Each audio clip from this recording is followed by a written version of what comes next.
Olá, eu sou o André e este é o Histórias de Cura.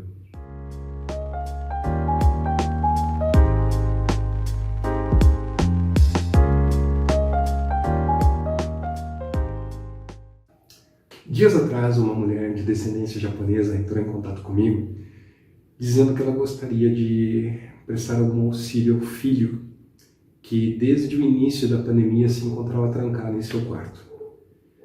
Ela havia me relatado que esse garoto passou por um processo de depressão na sua juventude e, entre outros diversos aspectos, isso retornou durante a pandemia e ele foi se desligando do mundo, ele foi se afastando das pessoas e se trancou em seu quarto e lá ficou. E ela gostaria de saber se ela tinha alguma coisa que ela poderia fazer para auxiliar o filho, né? E nesses casos a gente sempre diz assim que o Theta Healing nos direciona a trabalhar com a pessoa, não com terceiros. Eu não posso fazer nada pela pessoa sem que a pessoa permita que isso seja feito, tá? Então, assim, eu não posso simplesmente ir até o Criador e dizer assim que, Criador, por favor, mude o aspecto X para Y em você que está assistindo esse vídeo. Se você não me der a permissão para isso, eu não tenho como fazê-lo. E mesmo que eu queira fazer, isto não vai funcionar, né? E então, nós precisamos da aprovação da pessoa. Quando nós trabalhamos com Ho'oponopono, a filosofia técnica diz que quando nós mudamos o nosso interior, o nosso exterior reflete essa mudança. No Theta Healing nós dizemos que a gente trabalha com as percepções, nós trabalhamos, né, com as percepções das pessoas em relação a um assunto ou a outro. Então, teoricamente, um complementa o outro, né? Quando eu trabalho no Theta Healing, eu estou fazendo coisas para a pessoa, para mim, por um exemplo, limpo memórias, padrões, comportamentos em mim, e isso é refletido ao redor, como prega o Ho'oponopono. Então, eu avisei esta mulher que nós poderíamos fazer algo por ela, visando também trazer uma melhora, né, que fosse refletida em seu filho. E então começamos a fazer a sessão, né, nós mudamos alguns aspectos em relação às percepções que essa mulher tinha em relação ao filho, em relação à vida, em relação à própria mãe, né, uma origem, uma descendência japonesa que era, segundo ela, bem assim, dura, era bem, como é que a gente pode dizer assim, era rígido, era uma educação e comportamentos rígidos, né, que vinham de várias e várias gerações. E no decorrer dessa sessão, né, os meus amigos espirituais, os seres de luz que sempre estão em contato, né, com as pessoas com quem eu atendo, vieram aqui na minha orelha e buzinando, me pediram assim, pergunte para ela se ela gostaria de ver sobre os ancestrais. E eu então fui lá e perguntei para ela, né, falei assim, olha, vieram aqui me dizer para vermos os seus ancestrais, você topa? Ela, claro que sim, né?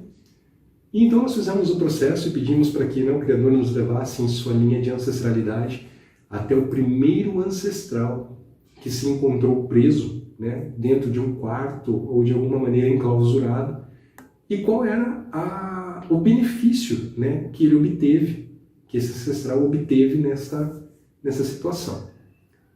E então nós fomos levados até o Japão.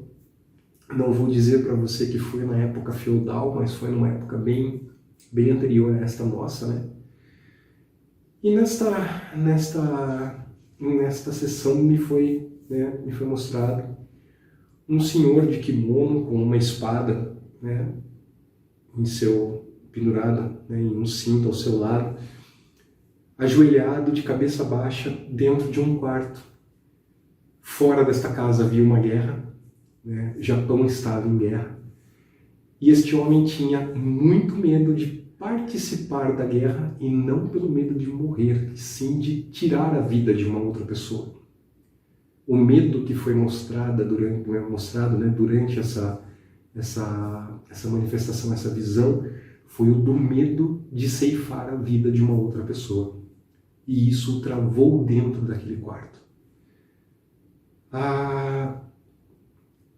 Tanto que a guerra havia cessado e acabado, e este homem não conseguia sair deste lugar, pois ele ainda tinha medo de encontrar aquele cenário e ter de participar disso contra a sua vontade.